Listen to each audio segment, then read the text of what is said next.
Kelinci, saya pergi. Secara bertahap transparan. Kemana Anda pergi, tuanku, saya akan menemani Anda. Kelinci Bingyun, yang tidak pernah mengatakan apa-apa, sepertinya memiliki firasat akan sesuatu, dan tidak dapat mengendalikan teguran permaisuri saat ini, dan nadanya adalah sedikit bingung. Kelinci, terima kasih. Permaisuri tersenyum lembut. Kelinci Bingyun merasa pelukan lembut yang memeluknya berangsur-angsur menghilang, tidak ada nostalgia. Dia telah jatuh, tetapi sekarang tubuh roh terakhirnya telah menghilang, dia sudah mati, dan hilangnya tubuh rohnya berarti meninggalkan dunia ini sepenuhnya. Tuan muda, bawa aku bersamamu, jangan pergi sendiri, kata kelinci Bingyun dengan cemas, tetapi ketika dia meraung, sosok permaisuri benar-benar hilang. Meninggalkanku dan kabur lagi. Itu pasti kembali ke Xiao Xing. Ice Yun Rabbit sepertinya tidak menyadari hilangnya permaisuri, ia bergerak menuju arah Xiao Xing. Di istana di atas, tidak ada sosok, dan kelinci Bingyun tidak dapat menemukan permaisuri. Kelinci awan es tidak menyerah, ia segera bangkit dan pergi ke Bintang Wan Xiang, tetapi masih tidak dapat menemukan permaisuri di Bintang Wan Xiang, dan berita hilangnya permaisuri menyebar sepenuhnya, Jian Xiangyang dan semua orang kepercayaan permaisuri pergi mencari jejak permaisuri. Sampai berita itu sampai ke Blazing Army, seluruh alam Suanyin tiba-tiba memicu gelombang pencarian permaisuri, tetapi mereka mencari di hampir setiap tempat di alam Suanyin, tetapi tidak menemukan jejak permaisuri. Meskipun permaisuri dapat membuat semua orang tidak menyadarinya, yang benar-benar membuat kelinci Bingyun merasa cemas adalah meskipun permaisuri telah menghilang, dia selalu membawanya, dan menggendongnya kemanapun dia pergi. Tuanku sudah pergi. Murid Ice Cloud Rabbit penuh dengan kepanikan, sulit untuk menerima kenyataan ini. Tuanku bilang dia berterima kasih padaku, tapi tuanku benar-benar pergi. Bagaimana bisa tuan kecil pergi sendiri? Apakah dia akan kesepian sendirian? Tuan kecil sudah pergi, apa yang harus saya lakukan? Apa yang harus saya lakukan? Kelinci awan es itu secara bertahap panik, sangat cemas, tetapi itu tidak memiliki gunakan itu, karena sudah mengerti di dalam hatinya bahwa permaisuri benar-benar jatuh, dan menghilang dari dunia ini sejak saat itu. Jian Xiangyang dan yang lainnya sepertinya sudah menduganya, karena jatuhnya permaisuri telah menjadi fakta, dan kepergian Xiao Yan juga merupakan akhir tentang hilangnya permaisuri saat itu, meski semua orang enggan menyerah, mereka sudah siap secara psikologis. Hanya kelinci Bingyun, dia selalu berpikir bahwa permaisuri akan selalu ada, jadi dialah satu-satunya yang tidak dapat menerima kenyataan ini. Tuan kecil sudah pergi, lalu apa gunanya keberadaanku? Semua orang menghibur kelinci Bingyun, tetapi saat ini tidak ada yang bisa memasuki hati kelinci Bingyun, jadi tidak ada kenyamanan yang sia-sia. Kelinci Bingyun pergi, tidak ada yang tahu kemana perginya kelinci Bingyun sejak itu, tidak ada seorang pun di alam Suanyin yang pernah melihat kelinci Bingyun lagi. Tampaknya seperti permaisuri, dia telah menghilang dari alam Suanyin selamanya. 10.000 tahun kemudian, permaisuri akan selamanya menjadi keberadaan dalam legenda alam Suanyin, dan mungkin setelah waktu yang lebih lama, dia akan menghilang selamanya di sungai waktu yang panjang. Sial, perasaan ini terlalu tidak nyaman.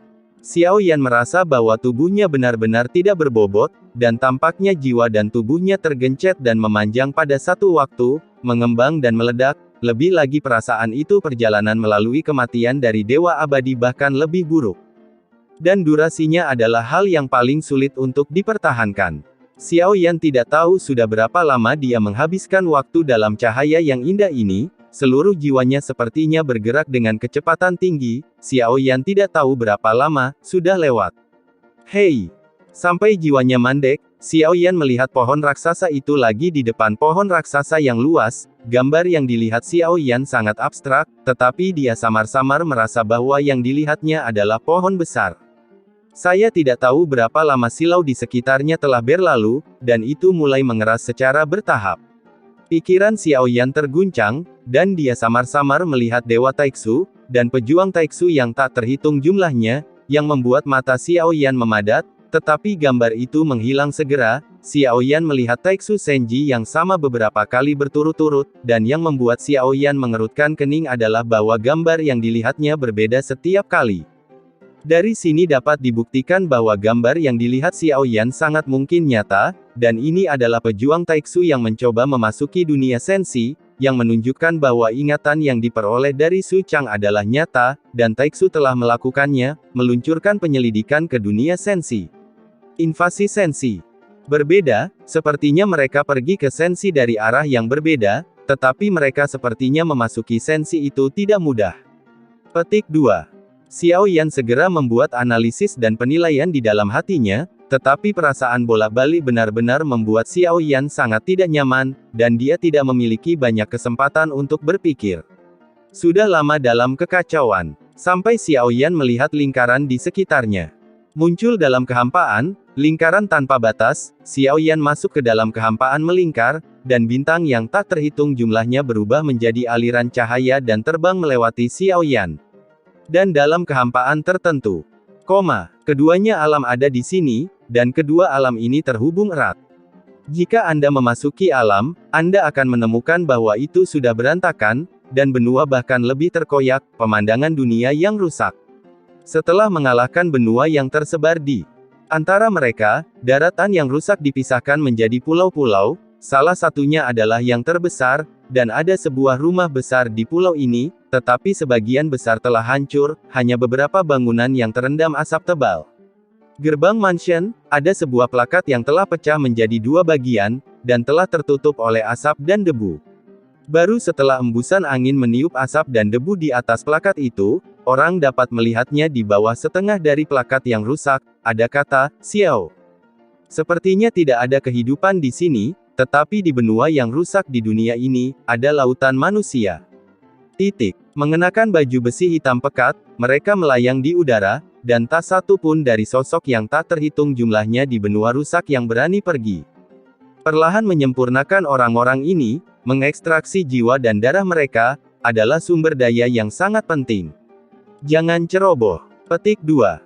Salah satu sosok itu berkata dengan suara yang dalam, sebuah kristal merah bersinar dengan mengesankan di dadanya, jika Xiao Yan bisa melihatnya, dia akan mengenalinya dalam sekejap. Sosok yang melayang di udara semuanya adalah prajurit Taiksu, baju besi di mereka itu juga armor dewa palsu.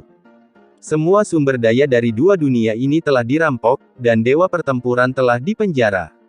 Ini adalah buang-buang waktu untuk menjarah dunia ini, dan sumber dayanya sangat sedikit dan tidak berterima kasih. Salah satu pejuang Taiksu bergumam, mengungkapkan ketidakpuasan.